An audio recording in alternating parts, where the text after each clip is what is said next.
जय श्री राम। कैसे हो प्यारे साथियों। उम्मीद करती हूँ आप सब बहुत अच्छे हैं और खूब मन लगाकर अपनी तैयारी भी कर रहे हैं और आप अपनी पढ़ाई को निरंतर बहुत अच्छी प्रकार से कर रहे हैं। उसमें किसी प्रकार का आप व्यवधान नहीं आने दे रहे हैं, ऐसी मैं आपसे अपेक्षा रखती हूँ साथियों। मैं हिंदी व्याख्याता कविता सिवरण। आज की वीडियो में हम बात करेंगे साथियों कि कैसे मैं जड़मती से सुजान होने की जो मेरी कहानी है, यानी अभ्यास से सफलता तक की मेरी कहानी मैं आज आप लोगों के साथ शेयर कर रही हूँ। जैसे कि आप सब के कमेंट्स होते हैं कई बार कि हमें कम याद होता है या फिर हम स्लो लर्नर हैं, यानी बहुत कम याद रह पाता है पढ़े हुए में से। तो ऐसे ही साथियों मैं भी आपकी तरह बिल्कुल स्लो लर्नर, क्या मैं तो बिल्कुल ही एक प्रकार से जीरो थी। लेकिन किस प्रकार से मैंने अभ्यास कर करके और अपने आप को इस काबिल बनाया कि आज मैं व्याख्याता के पद पर हूँ और आप लोगों के लिए प्रेरणा स्रोत हूँ। तो साथियों ये जो कहावत है ये तो हम बचपन से सुनते आ रहे हैं कि करत करत अभ्यास से जड़मती होत सुजान, रसरी आवत जात शिल पर परत निशान। यानी बार बार के अभ्यास से अगर जड़ बुद्धि भी कोई व्यक्ति होता है बिल्कुल वो भी सुजान यानी अच्छा व्यक्ति यानी गुणी व्यक्ति या विद्वान बन सकता है। तो साथियों मैं जैसे कि आपको मैं कई बार वीडियो में बता चुकी हूँ, 12वीं के बाद बीच में पढ़ाई छूटने के बाद भी और 12वीं तक भी साथियों मेरी कहानी कुछ ऐसी थी बस की ना के बराबर थी साथियों। क्योंकि शुरुआत में 5वीं तक तो मैं प्राइवेट स्कूल में पढ़ी, तब तो मैं अपनी क्लास की टॉपर्स थी साथियों। लेकिन जैसे ही 6ठी में गई तो सरकारी स्कूल में गई साथियों, और फिर घर पे उस समय स्कूलों में भी इतना ज़्यादा अच्छा माहौल नहीं था, और फिर घर पे भी खुद को साथियों उस वक्त बच्चे को इतना पता नहीं होता कि पढ़ाई भी किसी काम आएगी अगर वाले हमें पढ़ा रहे हैं। उस समय तो जैसे कि मैं आजकल बच्चों को देखती हूँ मेरे स्कूल में कि बस कैसे भी करके पढ़ाई से पीछा छुटाना चाहते हैं, और चाहे उनसे आप कुछ भी करवा लो, चाहे आप उनको धूप में 2 घंटा खड़ा रखो वो खड़े रहेंगे, और आप कोई काम कह दो वो एक से एक बढ़कर भाग भाग कर करेंगे। लेकिन पढ़ाई के नाम पर उनका ऐसा जी निकलता है कि बस पूछो ही मत। तो बचपन में यही हालात हमारे भी थे। 6ठी से 8वीं तक मैं राजस्थान में ही सरकारी स्कूल में पढ़ी। तो साथियों बिल्कुल ही मैं एकदम 5वीं के बाद 6ठी में आई तो मैं बिल्कुल एकदम कमज़ोर हो गई थी, एकदम ही पढ़ाई की पटरी पर से उतर सी गई थी। यानी घर में तो माता पिता पढ़े लिखे थे नहीं, स्कूल जाती थी तो होमवर्क तो कर लेती थी पर बाकी घर पे याद करने का ऐसा कुछ काम था नहीं। थोड़ा बहुत घर में खेती बाड़ी का काम था, पशु थे तो हाथ बटा देती थी, ज़्यादा कोई काम भी नहीं करवाते थे मम्मी पापा। लेकिन फिर भी पढ़ाई कोई ये कहने वाला नहीं था कि तुम पढ़ो या फिर तुम पढ़ोगी तो तुम्हारे काम आएगी, आगे चलकर तुम्हें नौकरी करनी है। बस ये था कि घर वाले स्कूल भेजते हैं तो हमें जाना है और वहाँ टीचर काम बताते हैं तो वो हमें करना है, इससे ज़्यादा बस कुछ नहीं पता था। 8वीं के बाद फिर 4 साल में 12वीं तक मैं हरियाणा में ही पढ़ी सरकारी स्कूल में। तो साथियों फिर वहाँ 9th 8वीं तक भी मैथ बिल्कुल समझ में नहीं आई, ना ही इंग्लिश आई। फिर हरियाणा में गई 9th में तो टेंस वगैरह ग्रामर होती है इंग्लिश की, बिल्कुल भी मेरे कुछ भी पल्ले नहीं पड़ता था साथियों। फिर 10वीं में तो यहाँ तक कि मैं मैथ्स जो मेरा सब्जेक्ट है उसमें मेरे पासिंग मार्क्स भी नहीं आए थे साथियों। आज क्योंकि जब तक मैं एग्ज़ाम देती थी तब तक मुझे हमेशा लगता था कि क्या पता मेरी 10वीं की मार्कशीट चेक होगी तब मेरे मैथ में जैसे कम नंबर थे, पासिंग मार्क्स में नहीं था, लेकिन एक सब्जेक्ट के कारण वो री वगैरह नहीं आती थी शायद। लेकिन वैसे मार्कशीट में पासिंग मार्क्स लिख रखा था और मेरे 50% भी मार्क्स नहीं थे साथियों 10वीं में। आपको अचंभा होगा, आश्चर्य होगा कि कैसे मैं व्याख्याता के पद तक पहुंच गई। लेकिन साथियों फिर वही बात है करत करत अभ्यास वाली ही। तो 10वीं में मेरे मैथ में पासिंग मार्क्स में नहीं थी और 50% भी मेरे साथियों कुल नंबर नहीं थे। और उसके बाद 11वीं 12वीं में जाकर साथियों फिर 11वीं 12वीं में जाकर थोड़ी सी रुचि बनी, मैंने फिर खुद को संभाला। 12वीं में मेरे अच्छे नंबर थे, लेकिन फिर इंग्लिश तो साथियों आपको पता है 6ठी से 12वीं तक अगर समझ में नहीं आई एक बार ग्रामर वगैरह तो फिर 12वीं में जाकर क्या आती। तो 12वीं में साथियों फिर मेरे बाकी सब्जेक्ट में नंबर अच्छे आ गए, लेकिन मेरे री रह गई इंग्लिश में। उस समय सप्लीमेंट्री बोलते थे उसको। उसका फिर मैंने ओपन बोर्ड से साथियों एग्ज़ाम दिया और उसमें मैं पास करवाई गई। मैं ये नहीं कहूँगी कि मैं खुद पढ़कर पास हुई, नहीं साथियों, ओपन बोर्ड में वो करवाते हैं पास खुद। तो ओपन बोर्ड से मैंने 12वीं की इंग्लिश पास की साथियों। बाकी सब्जेक्ट में मैंने अच्छे किया था, इंग्लिश में भी कुल मिला के फिर अच्छे आ गए नंबर, तो मेरे 60% बन गए 12वीं में। तो साथियों मेरी ये हालत थी 12वीं तक।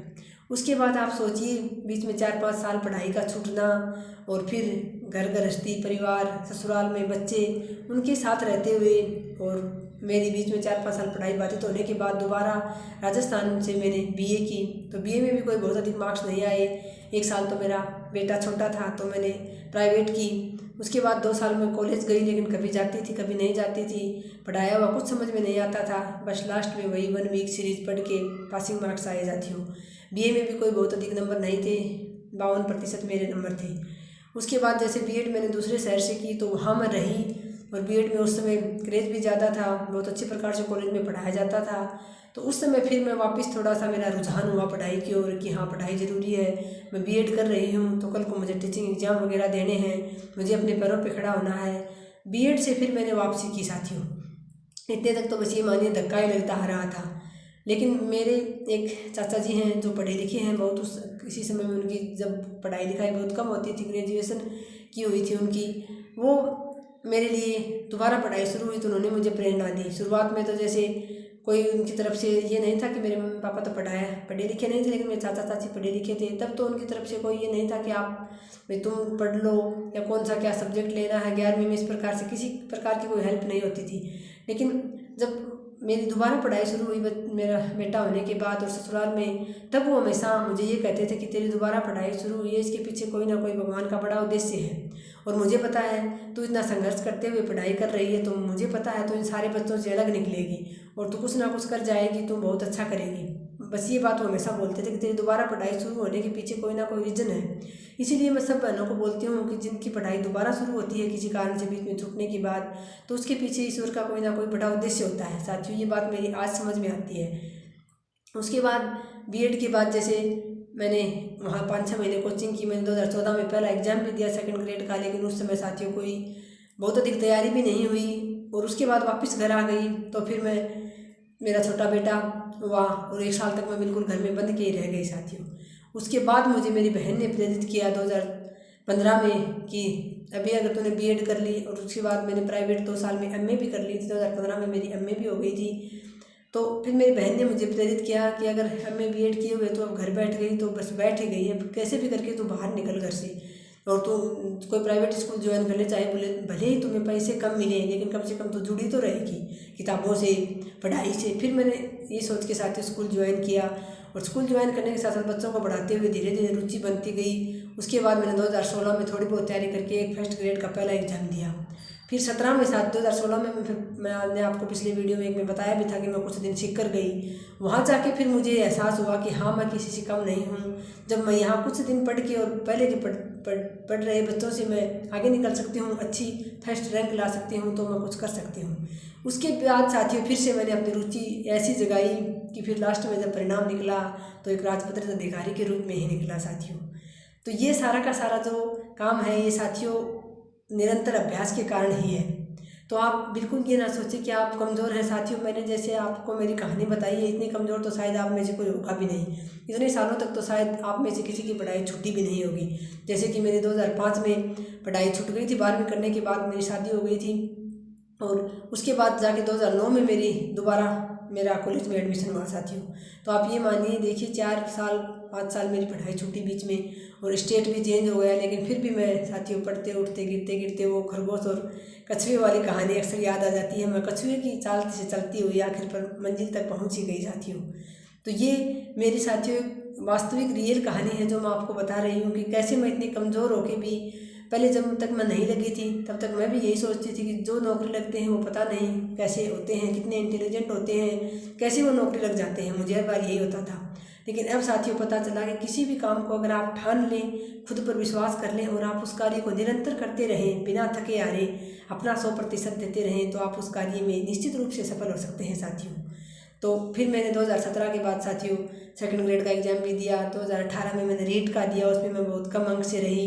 2019 में मैंने पूरी साल तैयारी करके साथियों 20 में 1st ग्रेड का एग्ज़ाम दिया दोबारा, उसमें भी मेरा नहीं हुआ।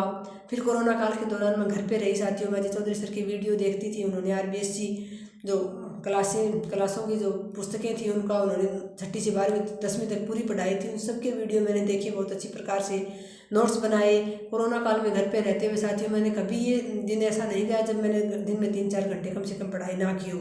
सामने कोई वैकेंसी ना होते हुए भी मैं लगभग हर रोज़ थोड़ा थोड़ा पढ़ती थी साथियों, बस निरंतर लगी रही। फिर 2021 में जो पेपर हुआ 3rd ग्रेड का रीट का, जो बाद में रद्द कर दी गई थी, उसमें भी मेरे कुल मिला के ठीक ठाक नंबर थे साथियों, 120 नंबर थे मेरे। लेकिन उसके बाद साथियों 2021 में मैंने वो रीट रद्द हो गई, फिर मैंने 2021 में डॉक्टर अजय चौधरी सर के कहने पर और मैंने फिर से दोबारा फर्स्ट ग्रेड की ओर रुख किया था साथियों। और फिर रुख किया तो ऐसा किया 1 साल तक साथियों मुझे किसी चीज़ का कुछ पता नहीं रहता था। मेरे बच्चे मेरी बहन के पास थे, मैं उनसे भी कभी बात नहीं करती थी। कई कई दिनों तक मुझे नहीं पता था मेरे बच्चे ठीक हैं कैसे हैं, क्योंकि मुझे मेरी बहन पर विश्वास था, वो अच्छे से रखती है बच्चों को, आज भी उसके पास ही हैं, वो मेरे से ज़्यादा अच्छे रखती है उनको। तभी मेरे बच्चे आज भी मेरे पास रहने की कभी नहीं कहते हैं, वो उसके पास रहकर ही खुश हैं। तो मैंने निरंतर मेहनत की, मेरे बड़ों की, मेरे बच्चों की प्रार्थना, मेरे बड़ों की दुआएं, आशीर्वाद मेरे काम आया और लगातार मैंने मेहनत की। तो साथियों मैं एक राजपत्रित अधिकारी के पद तक पहुंची हूँ। ये कोई छोटी सी बात भी नहीं है साथियों, ये कोई बना बनाया कोई फल नहीं होता एक राजपत्रित अधिकारी का पद जो हम तोड़ लेंगे। किसी भी पौधे से हम थोड़ा सा लपक कर तोड़ लेंगे, उसको थोड़ी सी कठिनाई से तोड़ लेंगे, ऐसा बात नहीं है साथियों। बहुत अधिक मेहनत करनी पड़ती है और ऐसी बात भी नहीं है कि आप कोशिश करो और आपको ना ही मिले, ऐसा कुछ नहीं है साथियों। अगर आप ठान लो तो आप ना कर पाओ। तो वीडियो लंबा हो रहा है, छोटा सा बनाने की सोची थी आपको मोटिवेशन देने के लिए। तो साथियों ये मेरी कहानी है, आपको मैंने बताई है। तो आप सोच सकते हो जब मैं कर सकती हूँ तो आप क्यों नहीं कर सकते, आप भी कर सकते हैं साथियों, बहुत अच्छी प्रकार से कर सकते हैं। बस आवश्यकता है तो खुद पर विश्वास करने की, निरंतर अभ्यास करने की। कोई भी कितना भी कमज़ोर क्यों ना हो साथियों, बार बार अगर आप अभ्यास करते हो। पहले शुरुआत में तैयारी करने लगी तब मैं भी सोचती थी कि सभी बोलते हैं बार बार रिवीजन करो, मैं सोचती थी इतने पाठ्यक्रम का कैसे रिवीजन करें, जैसे कि जीके में तो 10-11 सब्जेक्ट हो जाते हैं। लेकिन फिर साथियों जीके में भी मैंने 5-6 सब्जेक्टों को ही चुना, मैन को उन्हीं का मैंने बार बार रिवीजन किया। मेरे हिंदी साहित्य इतिहास का भी मैंने थोड़ी सामग्री इकट्ठी की, नोट्स बनाए, उन्हीं को मैंने बार बार रिवीजन किया। और साथियों रिवीजन अच्छा किया तो मेरा डिवीज़न भी अच्छा आया और मैं आज आप लोगों को प्रेरणा दे पाती हूँ, आप लोगों को जगा रही हूँ कि आप भी जाग जाओ, आप भी कुछ कर सकते हो साथियों। मेरा वीडियो बनाने का उद्देश्य बस इतना सा रहता है कि मैं आप लोगों के लिए प्रेरणा स्रोत बनी रहूँ। आप लोग भी मुझे अपने प्रेरणा स्रोत मानते हैं। बहुत सारी बहनें, बहुत सारे साथियों के कमेंट्स आते हैं कि आप के बताए अनुसार हम चल रहे हैं, हम अपने आप को दुनियादारी से थोड़ा अलग करके खुद को पढ़ाई में झोंक रहे हैं, तो बहुत खुशी मिलती है। और बहुत सारी बहनें ये भी कहती हैं कि हाँ हमने भी फालतू का सोचना छोड़ दिया है, लड़ाई झगड़े से दूर रहकर हम मौन रहकर अपनी तैयारी कर रही हैं। तो मुझे बहुत खुशी मिलती है कि हाँ चलो कोई तो है जो मुझे अपना प्रेरणा स्रोत मानते हुए और सही रास्ते पर चल रहा है। क्योंकि मैंने जिन परिस्थितियों में मौन रहना सीखा है, जिन परिस्थितियों में मैंने खुद को समेटा है अपने आप में, वो परिस्थितियाँ साथियों इतनी आसान भी नहीं थी। लेकिन फिर भी आज अपने आप पर गर्व होता है कि हाँ मैंने कर लिया और आज मैं अपने आप पर हमेशा ही गर्व महसूस करती हूँ। तो आप भी ज़रूर लगे रहिए साथियों, मेरी दुआएं आप लोगों के साथ हैं। मिलते हैं नेक्स्ट वीडियो में। धन्यवाद। जय हिंद, जय भारत।